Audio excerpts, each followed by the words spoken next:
அஸ்ஸலாமு அலைக்கும் வரஹ்மத்துல்லாஹி வபரகாத்துஹு. அல்ஹம்துலில்லாஹி ரப்பில் ஆலமீன். அஸ்ஸலாத்து வஸ்ஸலாமு அலா அஸ்ரஃபில் முர்சலீன் வ அலா ஆலிஹி வ ஸஹ்பிஹி அஜ்மஈன். அம்மா பாத். ஃபகத் கால அல்லாஹு தஆலா ஃபில் குர்ஆனில் அலீம் வல் ஃபுர்கானில் மஜீத். ஃபஅஊது பில்லாஹி மினஷ் ஷைத்தானிர் ரஜீம். பிஸ்மில்லாஹிர் ரஹ்மானிர் ரஹீம். இன்ஷா அல்லாஹ் இன்றைய பயானில் ஹஜ்ஜின் சிறப்புகள் என்ற தலைப்பில் மக்கா முக்கர்ரமா காபத்துல்லாவை பற்றிய சிறப்புகள், நபி ஸல்லல்லாஹு அலைஹி வஸல்லம் அவர்கள் அதனை பற்றி, ஹஜருல் அஸ்வத் பற்றி மற்றும் பல ஹதீஸ்களையும் பார்க்கலாம். பொறுமையோடும் கவனமாகவும் முழுமையாகவும் கேட்டு பயனடையுங்கள். மற்றவர்களுக்கும் பகிர்ந்து அல்லாஹு தாலாவிடத்தில் நற்கூலியை பெற்றுக்கொள்ளுங்கள். பகுதி 11.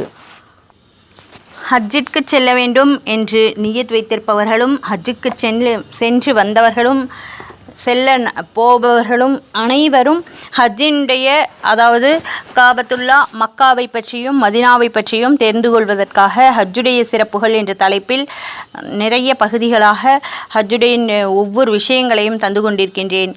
இன்ஷா அல்லாஹ் ஒவ்வொரு பயானையும் கேட்டு பயனடையுங்கள். இந்த பயானில் ஹஜருல் அஸ்வத் சொர்க்கத்திலிருந்து உலகில் இறக்கப்பட்ட போது எப்படி இருந்தது, ருக்னுல் யமானி என்பதை பற்றியும் மற்றும் முல்தஜிம் மீஜாபே ரஹ்மத் என்பதை பற்றியும் எங்கெங்கே தொழுதால் எவ்வளவு நன்மைகள் கிடைக்கும் என்பதை பற்றிய விவரங்கள் எல்லாம் நபி ஸல்லல்லாஹு அலைஹி வஸல்லம் அவர்கள் கூறியுள்ள ஹதீஸ்களை பார்க்கலாம். பொறுமையோடு கேட்டு பயனடையுங்கள். ஹஜ்ரத் நபிகள் நாயகம் ஸல்லல்லாஹு அலைஹி வஸல்லம் அவர்கள் அருளியதாக ஹஜ்ரத் இப்னு அப்பாஸ் ரலியல்லாஹு அன்ஹு அவர்கள் அறிவித்திருக்கின்றார்கள். ஹஜருல் அஸ்வத் சொர்க்கத்திலிருந்து உலகில் இறக்கப்பட்ட பொழுது அது பாலை காட்டிலும் மிகவும் வெண்மையாக இருந்தது. மனிதர்களுடைய பாவங்கள் அதனை கருப்பாக்கிவிட்டது. அஹ்மது, திர்மிதி, மிஸ்காத். இந்த ஹதீஸின் விளக்கமாகிறது, ஜனங்கள் பாவங்கள் படித்த தங்களுடைய கைகளினால் அதனை தொட்டபொழுது அவர்களுடைய பாவதோஷம் அதனை கற்பாக்கிவிட்டது என்பது பொருளாகும்.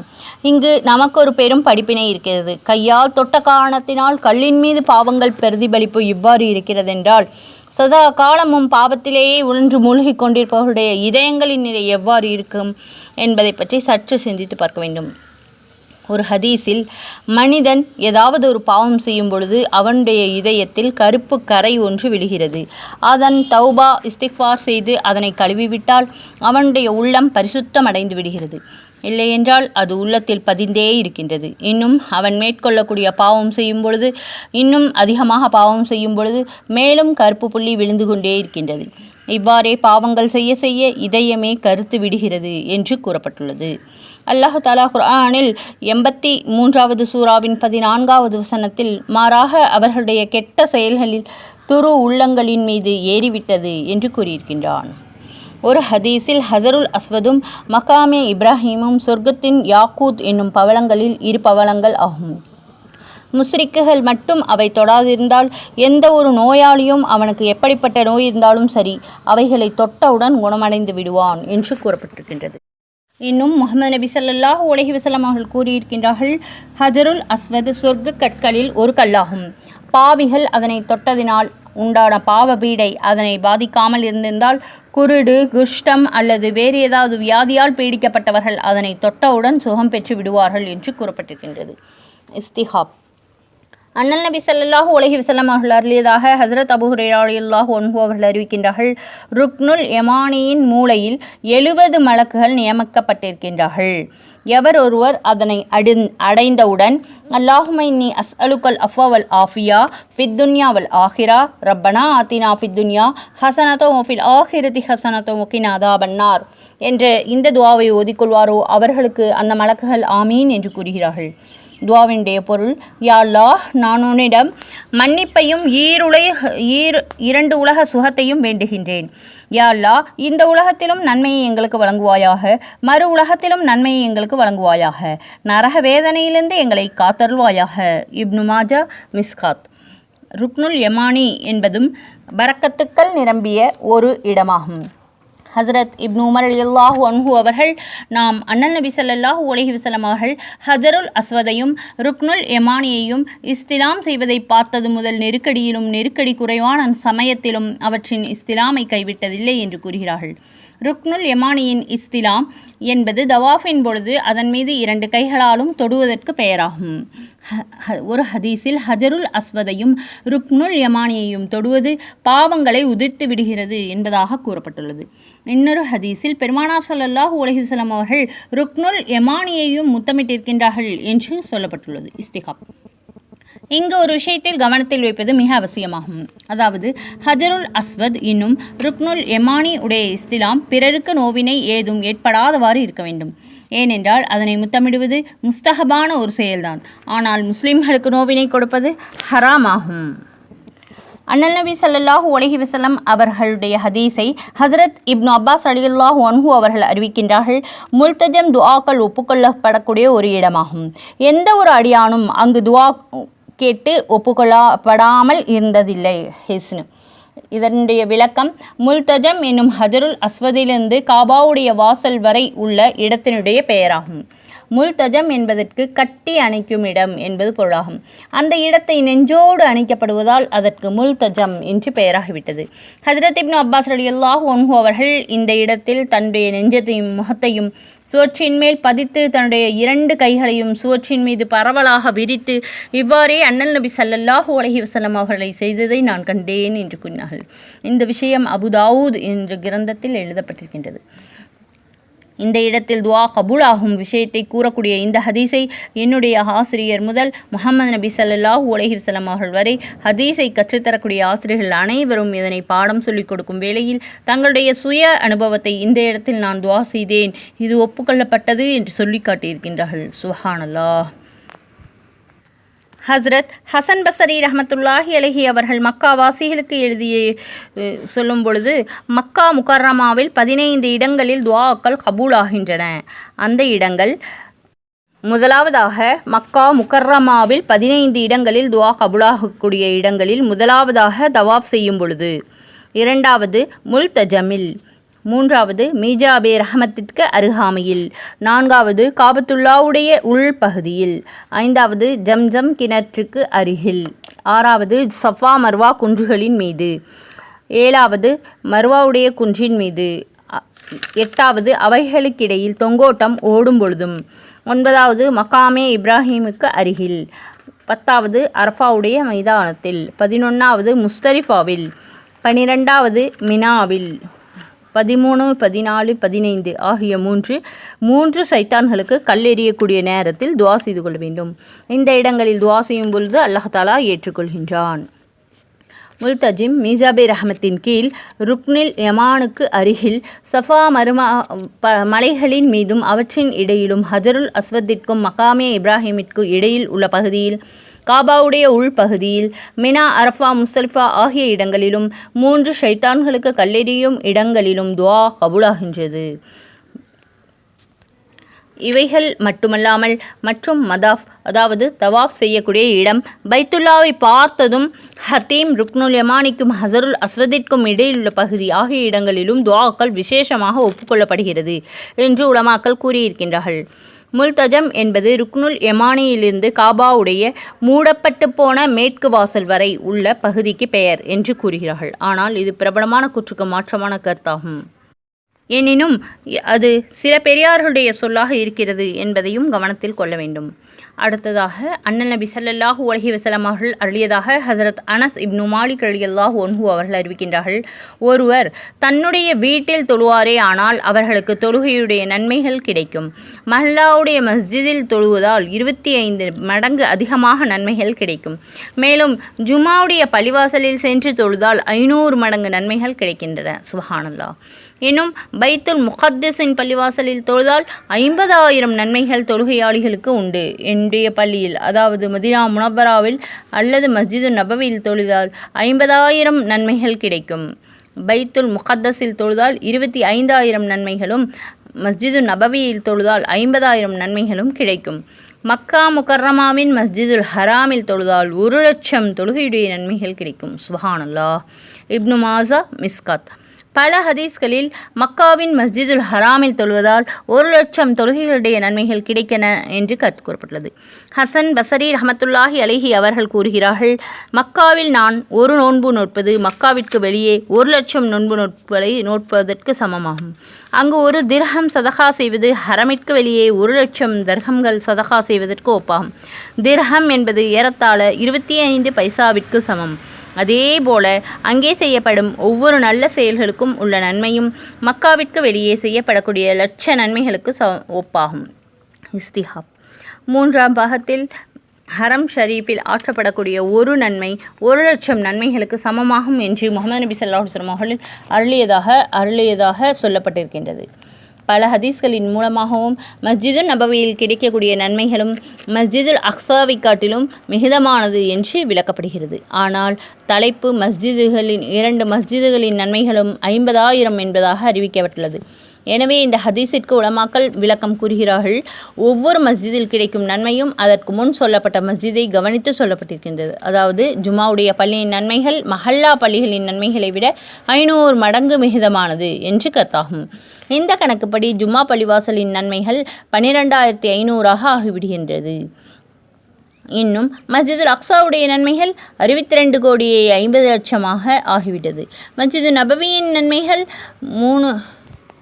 எண்ண முடியாத அளவிற்கு மஸ்ஜிதுல் நபவியின் நன்மைகள் மஸ்ஜிதுல் அக்ஸாவை காட்டிலும் பல மடங்கு அதிகமாகிவிட்டது. எனினும் இது பொதுவான அறிவிப்புகளில் சொல்லப்பட்டிருப்பதற்கு மாறாக மஸ்ஜிதுல் ஹராமுடைய நன்மைகள் 1,00,000 என்றில்லாமல் அதைவிட மிக அதிகமாக இருக்கின்றது. மஸ்ஜிதுல் ஹராமில் பிரவேசிக்கும் பொழுது ஈத்திகாஃபுடைய நியத்தை செய்து கொள்வது மிகவும் சிறப்பானதாகும். பொதுவாக எந்த மஸ்ஜிதாக இருந்தாலும் அங்கு நுழைவதற்கு முன்பாக இத்திகாஃபுடைய நியத்தை வைத்துக்கொள்ள வேண்டும். அங்கே சென்று வீண் பேச்சுகளை பேசக்கூடாது. தொழுகை அல்லது திக்ரு இது போன்ற சிறப்பான ஏதாவது வேலைகள், ஹதீஸ்கள் கேட்பது போன்ற செயல்கள் மட்டுமே செய்ய வேண்டும். தொழுகைக்கு பள்ளிக்கு செல்லும் பொழுது இத்திகாஃபுடைய நியத்து செய்து கொண்டால் எவ்வளவு நேரம் நாம் பள்ளிகளில் இருப்போமோ அந்த அளவு நேரமும் மற்ற நன்மைகள் அல்லாமல் இத்திகாஃபிற்கு உண்டான நன்மைகளும் சேர்ந்து கிடைத்து கொண்டே இருக்கும். மஸ்ஜிதுல் ஹராமிலும் மஸ்ஜிதுல் நபவியிலும் செல்லும் பொழுது பிரவேசிக்கும் பொழுது இதை பற்றி தனியாக கவனம் செலுத்தி கொள்ள வேண்டும். இமாம் நவவி ரஹ்மத்துல்லாஹி அலைஹி அவர்கள் இந்த விஷயம் மிக மிக முக்கியமானது, ஆதலால் இதை பற்றி விசேஷ கவனம் செலுத்துவது அவசியமாகும் என்று கூறியிருக்கின்றார்கள். அடுத்ததாக ஹசரத் உமர் ரலியல்லாஹு அன்ஹு அவர்கள், நான் மக்காவில் ஒரு தவறு செய்வதை விட மக்காவிற்கு வெளியில் உள்ள ரக்கீதாவில் 70 தவறுகள் புரிந்து விடுவது எனக்கு பிரியமானதாக இருக்கிறது என்று கூறினார்கள். கஞ்ச் எவ்வாறு மக்காவில் செய்யப்படக்கூடிய நற்செயல்களுக்கு நல்ல கூலியும் நல்ல பலன்களும் அதிகமாக கிடைக்கின்றதோ அவ்வாறே அங்கு செய்யப்படும் குற்ற செயல்கள் மீது தண்டனை கடினமாக இருக்கின்றது. இந்த காரணத்தினால் ஹசரத் உமர் ரலியல்லாஹு அன்ஹு அவர்கள் மக்காவில் ஒரு குற்றம் செய்வதை விட மக்காவிற்கு வெளியில் 70 குற்றங்கள் செய்வது ஏற்றமானது என்று குறிப்பிட்டார்கள். ஹசரத் இப்னு அப்பாஸ் ரலியல்லாஹு அன்ஹு அவர்கள் கூறிய இதே கருத்து வேறு ஹதீஸ்களிலும் உள்ளது. உமர் ரலியல்லாஹு அன்ஹு அவர்கள் வாயிலாக இந்த ஹதீஸ்கள் இருக்கின்றது. மக்காவில் தங்கிவிடுவதை அவர்கள் விரும்பவில்லை. காரணம், அங்கே உள்ள ஒழுக்கங்களை பேணி நடக்க வேண்டிய முறைப்படி நடப்பது மிக அரிது என்பதால்தான். இமாம் கஸ்ஸாலி ரஹ்மத்துல்லாஹி அலைஹி அவர்கள், அங்கு பாவங்களை செய்வது வன்மையாக தடுக்கப்பட்டுள்ளது, மீறி செய்தால் வெகு சீக்கிரத்தில் அல்லாஹ்வுடைய கோபத்திற்கு இலக்காக நேரிடும் என்று கூறியிருக்கின்றார்கள். பஹல் இப்னு வர்த் ரஹ்மத்துல்லாஹி அலைஹி என்ற பெரியவர் கூறுகிறார், நான் ஒரு நாள் ஹத்தீமில் தொழுது கொண்டிருந்தேன். திடீரென்று காபாவுடைய திரைக்குள்ளிருந்து இவ்வாறு பேசும் சத்தத்தை செவியுற்றேன். அதாவது, முதற்கண் அல்லாஹ்விடம் முறையிடுகிறேன், அடுத்து ஜிப்ரீல் அலைஹிஸ்ஸலாம் அவர்களே, உங்களிடம் இந்த மக்களை பற்றி முறையிடுகிறேன். என்னை சுற்றி இவர்கள் சிரிப்பிலும் கேலி பேச்சுக்களிலும் வீண் பேச்சுக்களிலும் ஈடுபட்டு கொண்டிருக்கின்றார்கள். தங்களுடைய இந்த செயல்களை விட்டு இவர்கள் விலகவில்லை என்றால் என்னுடைய ஒவ்வொரு கல்லும் தனித்தனியாக பிரிந்து நான் சிதறிவிடுவேன். நூலிஹையா. ஒருமுறை ஹசரத் உமர் ரலியல்லாஹு அன்ஹு அவர்கள் குறைஷிகளை நோக்கி, உங்களுக்கு முன்பு அமாலிகா கூட்டத்தினர்கள் இந்த பரிசுத்த வீட்டின் முத்தவள்ளிகளாகவும் நிர்வாகிகளாகவும் இருந்தார்கள். அந்த மக்கள் இதனை கண்ணியப்படுத்துவதில் சோம்பல் செய்தார்கள். மேலும் எவ்வாறு இதனை சங்கைப்படுத்த வேண்டுமோ அவ்வாறு சங்கைப்படுத்தவில்லை. அல்லாஹ் தஆலா அவர்களை அழித்தொடுத்து விட்டான். அதற்கு பிறகு ஜுர்ஹூம் கூட்டத்தினர்கள் இந்த நிர்வாகிகளாக ஆகிவிட்டார்கள். அவர்களை இதனை அவமதித்தார்கள். அவர்களையும் அல்லாஹ் நாசமாக்கி விட்டான். ஆகையால் நீங்கள் இதனை மிக அதிகமாக சங்கைப்படுத்தி வாருங்கள், இதில் சோம்பல் செய்யாதீர்கள் என்று உபதேசித்தார்கள். மூசா இப்னு முஹம்மது ரஹமத்துல்லாஹி அலைஹி அவர்கள் கூறுகிறார்கள், ஒருமுறை அரபி அல்லாத ஒருவர் தவாஃப் செய்து கொண்டிருந்தார். அவர் தீனின் பற்றுதலுடைய மிக நல்ல மனிதராக இருந்தார். அவர் தவாஃப் செய்யும் பொழுது ஒரு அழகிய பெண்ணின் கால் சிலம்பொலியை கேட்டு அவர் அவளை உற்று நோக்க ஆரம்பித்தார். உடனே ருக்னுல் யமானியிலிருந்து ஒரு கை வெளிப்பட்டு அந்த மனிதருடைய கன்னத்தில் ஓங்கி அறிந்தது. அதனால் அவருடைய கண் வெளியே வந்துவிட்டது. அப்பொழுது அந்த பைத்துல்லாவிலிருந்து, நம்முடைய வீட்டை தவாஃப் செய்து கொண்டு நாமல்லாத பிறவற்றையா பார்க்கின்றாய்? இந்த அறைதல் உண்டு இந்த கெட்ட பார்வைக்குரிய தண்டனையாகும். இனி வேறு ஏதாவது குற்றம் புரிந்தால் இதனை காட்டிலும் கடுமையான தண்டனை அளிப்போம் என்று சத்தம் முழங்கியது. அடுத்த ஹதீஸ், ஹசரத் ஆயிஷா அல்லாஹுன்ஹா அவர்கள் கூறுகிறார்கள், காபாவின் உள்ளே சென்று அங்கு தொழ வேண்டும் என்று என் மனம் நாடியது. எனவே முகமது நபி ஸல்லல்லாஹு அலைஹி வஸல்லம் அவர்கள் என்னுடைய கையை பிடித்து அழைத்து சென்று ஹதீமில் பிரவேசித்து, காபாவிற்குள் பிரவேசிக்க உன் மனம் விரும்பும் பொழுது இங்கு ஹதீமுக்குள் வந்து தொழுதுகொள். இது காபாவுடைய பகுதிதான். உன்னுடைய கூட்டத்தார் காபாவை கட்டும் பொழுது பணப்பற்றாக்குறையினால் இந்த காபாவை விட்டு அப்புறப்படுத்தி விட்டார். இந்த இடத்தை காபாவை விட்டு அப்புறப்படுத்தி விட்டார்கள் என்று அருளினார்கள். ஹதீமில் தொழுவதால் காபத்துல்லாவில் தொழுத நன்மை கிடைக்கிறது. நூல் அபு தாவூத். காபாவின் உள்ளே செல்வது முஸ்தஹபாகும். அதுவும் துவாக்கள் ஒப்புக்கொள்ளப்படும் விசேஷமான இடமாகும். இதனை பற்றி முன்பே ஹதீஸில் கூறப்பட்டுள்ளது. எனினும் லஞ்சம் கொடுத்து உள்ளே செல்லக்கூடாது. குறைஷிகள் பைத்துல்லாவை கட்டும் பொழுது அதனுடைய உள்மட்டத்தை உயர்த்தி கட்டிவிட்டார்கள். மேலும் யாரும் ஏணியில் உதவியின்றி உள்ளே பிரவேசிக்க கூடாது என்பதற்காக வாசலை உயர்த்தி கட்டிவிட்டார்கள். இவ்வாறு கட்டியதற்கு காரணம் தான் விரும்பியவர்களை மட்டுமே உள்ளே அனுமதிக்க வேண்டும், விரும்பாதவர்களை தடுத்துவிடவும் தான். அந்த அதிகாரம் தங்களுடைய கைவசம் இருக்க வேண்டும் என்று அவர்கள் விரும்பினார்கள். இதன் விவரம் போன பயானில் கூறியிருக்கின்றேன். அந்த பயானை கேட்டு பயனடையுங்கள். நபிகள் பெருமானார் ஸல்லல்லாஹு அலைஹி வஸல்லம் அவர்களின் ஆசையும் விருப்பமும் காபாவுடைய பழைய அமைப்பில் மாற்றிவிட வேண்டும் என்பதே இருந்தது. அதனால் ஹதரத் ஆயிஷா அல்லாஹுன்ஹா அவர்களிடம், அன்னார் அரபிகள் புதிதாக இஸ்லாத்தில் வந்திருக்கின்றார்கள். அதாவது ஒருவேளை காபாவை இடிப்பதால் அவர்களுடைய கோப உணர்ச்சிகள் பொங்கி வரலாம். இவ்வாறு இல்லாதிருப்பால் நான் காபாவை புதிதாக கட்டியிருப்பேன். இன்னும் ஹதீமுடைய பாகத்தை உள்படுத்தி விடுவேன். இதற்கு 2 வாயில்களை அமைத்து ஒன்றிலிருந்து மக்கள் நுழையவும் மற்றதிலிருந்து வெளியேறவும் செய்திருப்பேன். மேலும் வாயில்களை தரை மட்டத்திற்கு ஆகிவிடுவேன். உன்னுடைய கூட்டத்தார் இதன் வாயிலை உயரமாக கட்டியது அவர்கள் விரும்பியவர்களை மட்டும் உள்ளே அனுமதிப்பதற்காகத்தான் என்று கூறினார்கள். இன்னொரு ஹதீஸில் கூறப்படுகிறது, நபி பெருமானார் ஸல்லல்லாஹு அலைஹி வஸல்லம் அவர்கள் ஹஸரத் ஆயிஷா அல்லாஹுன்ஹா அவர்களிடம், பைத்துல்லாவை கட்டும் விஷயத்தில் உன்னுடைய கூட்டத்தார்கள் தவறு செய்துவிட்டார்கள். அவர்கள் குஃபருடைய காலத்திற்கு சமீபமாக இல்லாமல் இருந்தால் அவர்கள் வெளியேற்றிவிட்ட அந்த பகுதியை நான் உள்படுத்தி விடுவேன். எனக்கு பிறகு காபாவை கட்டக்கூடிய சந்தர்ப்பம் உண்டானால் எவ்வளவு இடம் அவர்கள் வெளிப்படுத்தி விட்டார்கள் என்பதை உனக்கு காட்டிவிடுகின்றேன் என்று கூறி தன்னோடு அழைத்துச் சென்ற ஏறத்தாழ 7 முழம் அகலமுள்ள நிலப்பரப்பை காட்டினார்கள். ஹஸ்ரத் அப்துல்லா இப்னு ஜுபைர் ரலியல்லாஹு அன்ஹு அவர்கள் தன் காலத்தில் காபாவை கட்டிய சமயத்தில் முகமது நபி ஸல்லல்லாஹு அலைஹி வஸல்லம் அவர்கள் விரும்பியது போல அதில் சில சீர்திருத்தங்களை செய்ததுடன் ஹத்தீமை உள்படுத்திவிட்டார்கள். ஆனால் அதற்கு பிறகு அப்துல் மலீக்குடைய காலத்தில் ஹஜ்ஜாஜ் இப்னு யூசுப் மறுபடியும் நபி ஸல்லல்லாஹு அலைஹி வஸல்லம் அவருடைய காலத்தில் எந்த அமைப்பில் காபா இருந்ததோ அதே அமைப்பில் ஆக்கிவிட்டான். அவனுடைய எண்ணம் எதுவாக இருந்தபோதும் ஹத்தீமுடைய பகுதி கட்டிடத்தின் வெளியில் இருந்து விட்டாகிறது. அல்லாஹ்வுடைய அருட்கொடையாக ஆகிவிட்டது. இதனால் காபா ஷரீஃபுடைய உள்ளே செல்வது எல்லோருக்கும் சுலபமாகிவிட்டது. ஏனென்றால் அந்த பகுதியின் மீது கட்டிடம் இல்லை. இன்னும் லஞ்சம் கொடுத்து உள்ளே போக வேண்டும் என்ற நிர்பந்தமும் இல்லை. எவரும் மனம் நாடிய போதெல்லாம் அங்கே சென்று தொழுகலாம், துவா கேட்கலாம். இதுவும் காபாவுடைய உள்பகுதியாகவே இருக்கின்றது. ஆகையினால்தான் ஹஸரத் ஆயிஷா அல்லாஹுன்ஹா அவர்கள் காபாவின் உள்ளே செல்ல வேண்டும் என்று ஆவல் கொண்ட பொழுது முஹம்மது நபி ஸல்லல்லாஹு அலைஹி வஸல்லம் அவர்கள் ஹத்தீமை காட்டி இங்கே நின்று தொழுது கொள்ளுங்கள் என்று கூறினார்கள். குறிப்பாக பெண்களுக்கு காபாவிற்குள் செல்வதில் பல சிரமங்கள் இருக்கின்றன. அவர்களுக்கு இந்த ஹத்தீம் பகுதி ஒரு போர் பரிசாகவும் அல்லாஹ்வுடைய மாபெரும் உபகாரமாகவும் ஆகிவிட்டது. மேலும் காபாவிற்குள் செல்வது முஸ்தஹபாக இன்னும் மேலானதாக இருந்தபொழுதும் அதனுடைய ஒடுக்கங்கள் மேலும் அதிகமாக உள்ளன. எவரேனும் காபாவிற்குள் செல்வதாக இருந்தால் மிக கண்ணியத்தோடும் மரியாதையோடும் உள்ளச்சத்தோடும் அஞ்சி அழுதவர்களாகவும் செல்ல வேண்டும். காலுறைகள் அணிந்திருந்தால் கலற்றி விடுவது நல்லது. உள்ளே செல்லும் முன்பு குளிக்க வேண்டும் என்பதாக உலமாக்கள் கூறியிருக்கின்றார்கள். ஒரு காபாவிற்குள் சென்றதுண்டா என்று ஒரு பெரியாரிடம் கேட்கப்பட்டது. அப்பொழுது அவர், என்னுடைய கால்கள் பரிசுத்த அல்லாஹ்வுடைய வீட்டின் நாலாபுறமும் சுற்றமும் தகுதியற்றதாக இருக்க இவைகள் புனித வீட்டிற்குள் பிரவேசிக்க எவ்வளவு தகுதியானவர் என நான் எண்ணுவேன். என் பாதங்கள் எங்கெங்கே சுற்றி அலைந்தன, எந்தெந்த தீய எண்ணத்தில் நடந்து சென்றன என்பதை நான் நன்கறிவேன் என்று பதிலளித்தார்கள். எந்த முகத்தை கொண்டு காபாவிற்குள் செல்வாய் காலிப், எனினும் உமக்கு வெட்கம் என்பது வருவதில்லையே என்று ஒரு பார்சி கவிஞன் கூறுகிறான். நான் சஸ்தா செய்த பொழுது, பூமியிலிருந்து நீ பகட்டிற்காக செய்த சஸ்தா என்னை ஏன் அசுத்தப்படுத்துகிறாய் என்று சத்தம் முழங்கியது. நான் காபாவிற்கு சென்றபொழுது அதற்குள் நுழைய விடவில்லை. அதற்குள்ளிருந்து வாசலுக்கு வெளியில் எந்த நற்செயலை சாதித்து விட்டாய், அதன் காரணமாக உள்ளே நுழைய ஆவல் உண்டாகிவிட்டது என்ற சத்தம் வந்தது. காபாவிற்குள் செல்பவர்கள் இங்கே இரண்டு விஷயங்களை விட்டு விலகி கொள்ள வேண்டும். அவற்றை வழி தவறியவர்கள் உருவாக்கி வைத்திருக்கின்றார்கள். அதாவது, காபாவுடைய வாசலுக்கு எதிர் சுவற்றில் ஒரு வளையம் இருக்கின்றது. அதனை அறிவற்றவர்கள் அல் உருவத்துல் உஸ்கா என்று அழைக்கிறார்கள். அதனை பிடிப்பவர்கள் குர்ஆனில் கூறப்பட்டிருக்கக்கூடிய உருவத்துல் உஸ்காவை பிடித்ததாக எண்ணுகிறார்கள். இரண்டாவதாக, காபாவுடைய நடுவில் ஒரு ஆணி இருக்கிறது. அதனை சுர்ரத்து துன்யா, உலகத்தின் தொப்புள் என்று கூறுகிறார்கள்.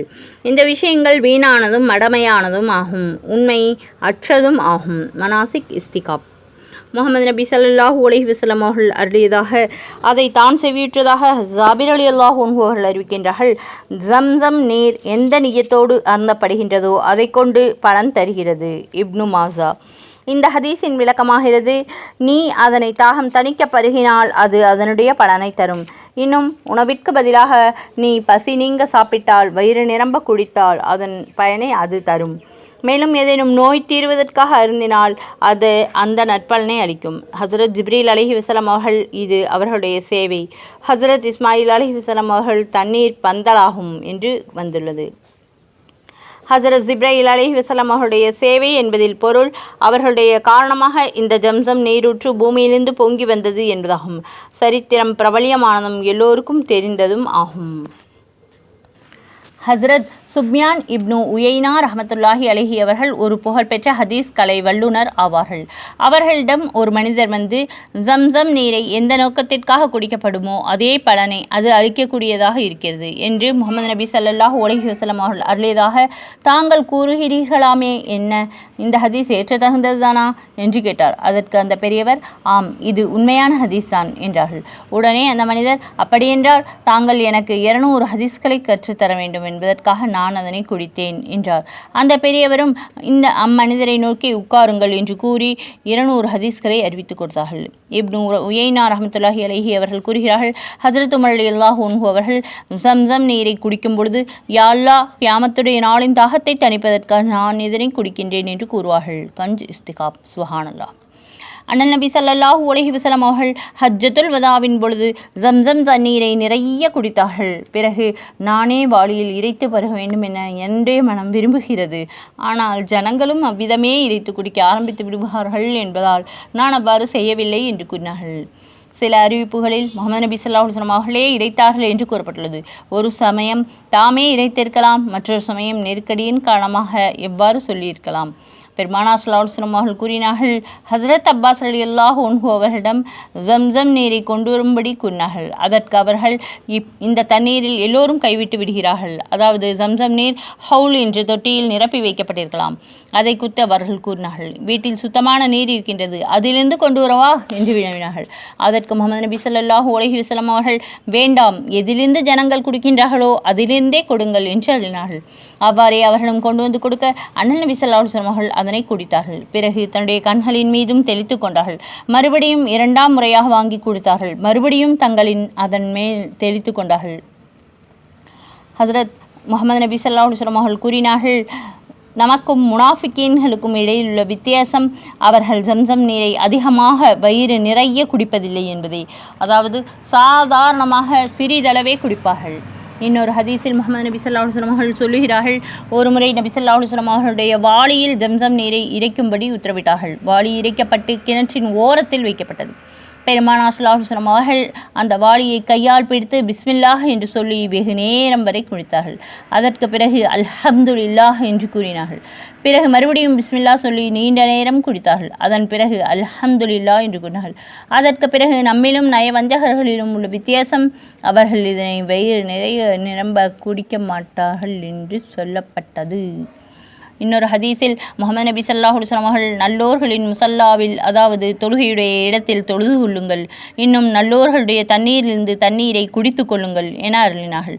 அப்பொழுது சஹாபாக்கள் ரலியல்லாஹு அன்ஹும் நல்லோர்களுடைய முசல்லா என்றால் என்ன என்று விசாரித்தார்கள். அதற்கு நபி ஸல்லல்லாஹு அலைஹி வஸல்லம் அவர்கள் மிஸாப் ரஹ்மத்திற்கு கீழே உள்ள இடம் என்றார்கள். பிறகு சஹாபாக்கள் நல்லோர்களுடைய தண்ணி என்றால் எது என்று விசாரித்தார்கள். அதற்கு அண்ணன் நபி ஸல்லல்லாஹு அலைஹி வஸல்லம் அவர்கள் ஜம்சம் தண்ணி என்று அருளினார்கள். சுப்ஹானல்லாஹ். மஅபத் ரலியல்லாஹு அன்ஹு அவர்கள் அறிவிக்கின்றார்கள், என்னுடைய கூடாரத்தின் பக்கமாக ஒரு அடிமை பெண் சென்றார். அவரிடம் 2 தோல் துருத்திகள் நிறைய தண்ணீர் இருந்தது. அவர்களிடம் நான், இந்த தண்ணீர் எதற்காக என்று விசாரித்தேன். அதற்கு அவர், முஹம்மது நபி ஸல்லல்லாஹு அலைஹி வஸல்லம் அவர்களின் திருமடல் என்னுடைய தலைவருக்கு வந்துள்ளது. அதில் அன்னாருடைய திரு சமூகத்தில் ஜம்சம் நீர் அனுப்பி வைக்க வேண்டும் என்று இருந்தது. நான் இவற்றை வெகு விரைவாக கொண்டு செல்ல ஆசைப்படுகின்றேன். ஏனென்றால் அவை இடைவெளியிலேயே காய்ந்து ஆவியாகி விடக்கூடாதல்லவா என்று பதிலளித்தார்கள். கன்ஸ். ஹஸரத் ஆயிஷா ரலியல்லாஹு அன்ஹா அவர்கள் தன்னோடு ஜம்சம் நீரை எடுத்துக்கொண்டு செல்வார்கள். அவ்வாறே அண்ணல் நபி ஸல்லல்லாஹு அலைஹி வஸல்லம் அவர்களும் தம்மோடு ஜம்சம் தண்ணீரை எடுத்து செல்லக்கூடியவர்களாக இருந்தார்கள். அண்ணல் நபி ஸல்லல்லாஹு அலைஹி வஸல்லம் அவர்கள் ஜம்சம் நீரை தன்னோடு வைத்துக் கொள்வார்கள். நோயாளிகளின் மீது அதனை தெளிப்பார்கள். ஹஸரத் ஹசன், ஹஸரத் ஹுசைன் ரலியல்லாஹு அன்ஹுமா அவர்களுடைய தஹ்னீக்கின் பொழுது அவர்களுக்கு ஊட்டினார்கள் என்று கூறினார்கள். குழந்தை பிறந்ததும் முதலாக ஏதேனும் அதனுடைய வாயில் ஊட்டுவதற்கு தஹ்னீக் என்று சொல்லப்படுகிறது. மெஹ்ராஜின் இரவில் ஹஸரத் ஜிப்ரீல் அலைஹிஸ்ஸலாம் அவர்கள் வானத்திலிருந்து புராக் வாகனத்தையும் சொர்க்கத்திலிருந்து தங்கத் தட்டையும் கொண்டு வந்தார்கள். ஆனால் முஹம்மது நபி ஸல்லல்லாஹு அலைஹி வஸல்லம் அவர்களுடைய பரிசுத்த இதயத்தை கழுவுவதற்காக சொர்க்க நீருக்கு பதிலாக ஜம்சம் நீரே பயன்படுத்தப்பட்டது என்றால், இதைவிட ஜம்சமுடைய நீரின் சிறப்பை வேறு எதில் கூற வேண்டும்? பரப்பொருட்களை சொர்க்கத்திலிருந்து கொண்டு வந்த ஹஸரத் ஜிப்ரீல் அலைஹிஸ்ஸலாம் அவர்களுக்கு சொர்க்கத்து நீரையும் கொண்டு வருவதில் என்ன சிரமம் இருந்துவிடப் போகிறது? ஹஸரத் இப்னு அப்பாஸ் ரலியல்லாஹு அன்ஹு அவர்கள் அண்ணல் நபி ஸல்லல்லாஹு அலைஹி வஸல்லம் அவர்கள் ஜம்சம் நீரை குடிக்கும் பொழுது, அல்லாஹும்ம இன்னி அஸ்அலுக இல்மன் நாஃபியா வரிஸ்கன் வாசியா வஷிஃபா மின் குல்லி தாஇன் என்ற துவாவை ஓதுவார்கள். இந்த துவாவுடைய பொருள், யா அல்லாஹ், உன்னிடம் நல்ல பலனை அளிக்கக்கூடிய கல்வியை கேட்கின்றேன், மேலும் விசாலமான இரணத்தை பாக்கியத்தை கேட்கின்றேன், இன்னும் எல்லா நோய்களிலிருந்தும் சுகத்தை கேட்கின்றேன். இவ்வாறு முஹம்மது நபி ஸல்லல்லாஹு அலைஹி வஸல்லம் அவர்கள் ஜம்சம் தண்ணீர் குடிக்கும் பொழுது இந்த துவாவை ஓதி துவா செய்திருக்கின்றார்கள்.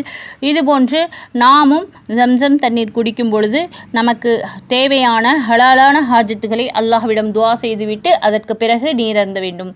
இன்ஷா அல்லாஹ். அல்லாஹ் தஆலா நம் அனைவருக்கும் ஹஜ் செய்யக்கூடிய பாக்கியத்தை தந்தல்வானாக. ஆமீன். இன்ஷா அல்லாஹ். அல்லாஹ் தஆலா ஜம்சம் தண்ணீரை குடிக்கும் பொழுது ஹலாலான ஹாஜத்துகளை அல்லாஹ்விடம் துவா கேட்டு குடிக்கக்கூடியவர்களாக நம் அனைவரையும் ஆக்கியருள் புரிவானாக. ஆமீன். அல்ஹம்துலில்லாஹ். இதுவரை பொறுமையாக காபத்துல்லாவினுடைய சிறப்புகளையும் மற்றும் எங்கெங்கே தொழுதால் எவ்வளவு நன்மைகள் கிடைக்கும், அங்குள்ள ஒவ்வொரு இடங்களின் சிறப்புகளை பற்றியும் விவரமாக இந்த பயானில் தெரிந்து கொண்டோம். பகுதி 11 இத்துடன் முடிவடைகிறது. தொடர்ந்து ஹதீஸ்கள் இருக்கின்றன. இன்ஷா அல்லாஹ் பகுதி 12 அதனை பார்க்கலாம். அனைத்து பயான்களையும் கேட்டு பயனடையுங்கள். பிளேலிஸ்டில் சென்று ஒவ்வொரு பயான்களையும் கேளுங்கள். ஹஜ் செல்ல நாடியுள்ளவர்கள் அனைத்து விஷயங்களையும் முன்பே தெரிந்து கொண்டு செல்வதால் அங்கே அமல்கள் செய்ய மிகவும் எளிமையாக இருக்கும். அல்லாஹ் தஆலா நம் அனைவருக்கும் ஹஜ் செய்யக்கூடிய நசீபை தந்தருள்வானாக. ஆமீன். மஸ்ஜிதை நபவியில் தொழுகும் பொழுது நம்முடைய மௌத்தை தந்தருள்வானாக. ஆமீன். மௌத்தாகும்போது லா இலாஹா இல்லல்லாஹ் முஹம்மது ரசூலுல்லாஹ் என்று கூறி மௌத்தாக அருள் புரிவானாக. ஆமீன். ஈமானோடு வாழச் செய்து ஈமானோடு மரணிக்கச் செய்வானாக. ஆமீன். திக்ர் செய்யக்கூடிய நாவையும் சுக்குர் செய்யக்கூடிய மனதையும் தந்தருள்வானாக. ஆமீன். தொழுகையில் உள்ளச்சத்தையும் பயபக்தியையும் தந்தருள்வானாக. ஆமீன். குர்ஆனை பிழையின்றி ஓதக்கூடிய பாக்கியத்தை தந்தருள்வானாக. ஆமீன். குர்ஆன் ஓதும்போது பிழை ஏற்பட்டால் மன்னித்தருள்வானாக. ஆமீன். முஹம்மது நபி ஸல்லல்லாஹு அலைஹி வஸல்லம் அவருடைய சிபாரிஷை எங்களுக்கு மறுமையில் தந்தருள்வானாக. ஆமீன். முஹம்மது நபி ஸல்லல்லாஹு அலைஹி வஸல்லம் அவருடைய ஒவ்வொரு சுன்னத்துக்களையும் பேணி நடக்கக்கூடிய பாக்கியத்தை எங்களுக்கு தந்தருள்வானாக. ஆமீன். நபி ஸல்லல்லாஹு அலைஹி வஸல்லம் அவர்கள் எங்களுக்காக எந்த கைரெல்லாம் கேட்டார்களோ அவை அனைத்தையும் எங்களுக்கு தந்தருள்வானாக. ஆமீன். நபி ஸல்லல்லாஹு அலைஹி வஸல்லம் அவர்கள் எந்த தீங்கை விட்டு பாதுகாப்பு தேடினார்களோ அவை அனைத்து விட்டு எங்களை பாதுகாத்தல்வானாக. ஆமீன். எங்கள் பெற்றோர்களுடைய பாவங்களை மன்னித்தருள்வானாக. ஆமீன். எங்கள் பெற்றோர்களுக்கு உடல் நலமும் உள்ள சுகத்தையும் தந்தருள்வானாக. ஆமீன்.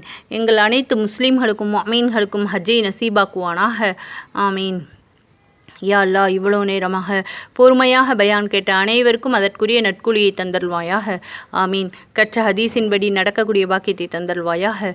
ஆமீன். கற்ற கல்வியை மற்றவர்களுக்கும் எத்தி வைக்கக்கூடிய பாக்கியத்தை தந்தருள்வாயாக. ஆமீன். யா அல்லாஹ், யாரெல்லாம் வேலை இல்லாமல் கஷ்டப்படுகிறார்களோ அவர்களுக்கு நல்ல முறையில் ஹலாலான சம்பாத்தியத்தை தந்தருள்வாயாக. யா அல்லாஹ், யாரெல்லாம் என்னென்ன துவாக்களுக்காக வேண்டி கையேந்தி கேட்கின்றார்களோ அவருடைய ஹலாலான ஹாஜத்துக்களை எல்லாம் நிறைவேற்றி வைப்பாயாக. ஆமீன். பயான் கேட்டு அதன் மூலம் துவா கேட்பவர்களுக்கு அல்லாஹு தஆலா அதனுடைய நட்குழியை தந்தருள்வானாக. ஆமீன். லைக் செய்து ஷேர் செய்யுங்கள், கமெண்ட் செய்யுங்கள். இதுவரை பொறுமையாக பயான் கேட்டு மற்றும் துவாக்களுக்கு ஆமீன் சொன்ன உங்கள் அனைவருக்கும் அல்லாஹு தஆலா நற்கூலியை தந்தருள்வானாக. ஆமீன். ஜஸாக்கல்லாஹு கைரன் கசீரா. அஸ்ஸலாமு அலைக்கும் வரஹ்மத்துல்லாஹி வபரகாத்துஹு வ மஹ்ஃபிரத்துஹு.